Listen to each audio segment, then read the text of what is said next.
মুখ্যমন্ত্ৰীগৰাকীৰ এয়া ডাঙৰ যেটো ঘোষণা কিয়নো অৰুণোদয় আঁচনিৰ ধন যিসকলে লাভ কৰা নাই তেওঁলোকৰ বাবে এই এটা ডাঙৰ খবৰ ডাঙৰ ঘোষণা মুখ্যমন্ত্ৰী 30 দিনৰ ভিতৰত সমষ্টিয়ে যোগ্য মহিলাক কৰা হ'ব নিৰ্বাচন আৰু 30 দিনৰ ভিতৰত সকলোৱে আবেদন কৰক ডিব্ৰুগড়ত মুখ্যমন্ত্ৰী ডক্টৰ হিমন্ত বিশ্ব শৰ্মাৰ ডাঙৰ ঘোষণা বৃহৎ ঘোষণা অৰুণোদয় আঁচনিক লৈ মুখ্যমন্ত্ৰীগৰাকীয়ে উল্লেখ কৰিছে যিসকলে লাভ কৰা নাই ধন তেওঁলোকে 30 দিনৰ ভিতৰত পুনৰ এবাৰ আবেদন কৰক আৰু 30 দিনৰ ভিতৰত পুনৰ এবাৰ আবেদন কৰক হেয়া উল্লেখ কৰিছে মুখ্যমন্ত্ৰী ডক্টৰ হিমন্ত বিশ্ব শৰ্মাই আৰু বহুতো মহিলা এতিয়া চিন্তা কৰিছে কিয়নো অৰুণোদয় আঁচনিৰ ধন তেওঁলোকে লাভ কৰা নাই গতিকে মুখ্যমন্ত্ৰীগৰাকীয়ে কৈছে যে চিন্তাৰ কোনো প্ৰয়োজন নাই অৰুণোদয় আঁচনিৰ নাম নাই যদি আপোনাৰ 30 দিনৰ ভিতৰত আপুনি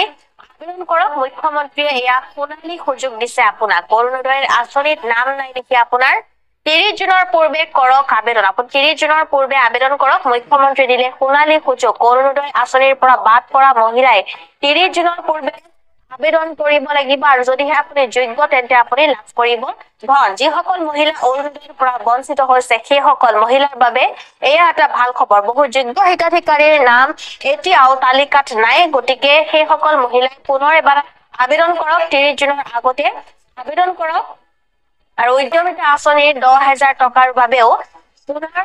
আবেদন কৰিব আৰু পুনৰ আবেদনৰ যেটো অন্তিম তাৰিখ হৈছে 30 জুন গতিকে 30 জুনৰ আগতে আপুনি সকলো কাম কৰিব লাগিব অৰুণোদয় আঁচনি যদিহে আপোনাৰ নাম নাই তেন্তে এয়া আপোনাৰ বাবে সোণালী সুযোগ আৰু এই সোণালী সুযোগ দিছে মুখ্যমন্ত্ৰী ডক্টৰ হিমন্ত বিশ্ব শৰ্মাই 30 জুনৰ ভিতৰত আপুনি পুনৰ এবাৰ কৰিব লাগিব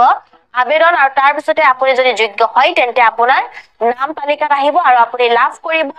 মাহিলী টকা মুখ্যমন্ত্ৰীগৰাকীৰ মন্তব্য আছে সেয়া শুনাবলৈ চেষ্টা কৰিম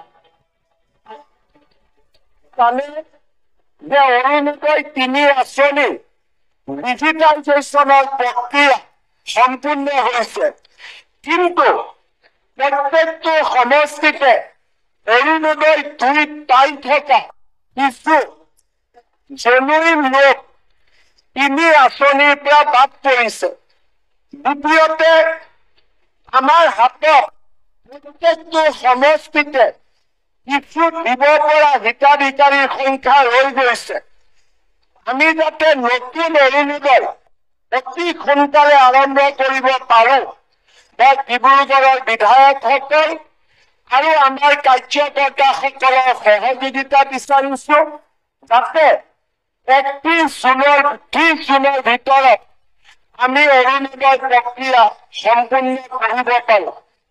মুখ্যমন্ত্ৰী মহিলা উদ্যমিতাৰ আমি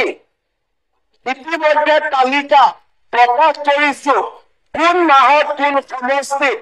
আমি এই ধন আমি বিতৰণ কৰিম 30 জুনৰ আগতে কোনোবা যদি পাবলগীয়া মহিলাৰ নাম এই আঁচনিৰ পৰা বাদ পৰিছে বিধায়কসকলৰ জৰিয়তে এই নামো আগবঢ়াই দিবলৈ অনুৰোধ কৰিম কাৰণ আগষ্ট মাহৰ পৰা জানুৱাৰী মাহলৈ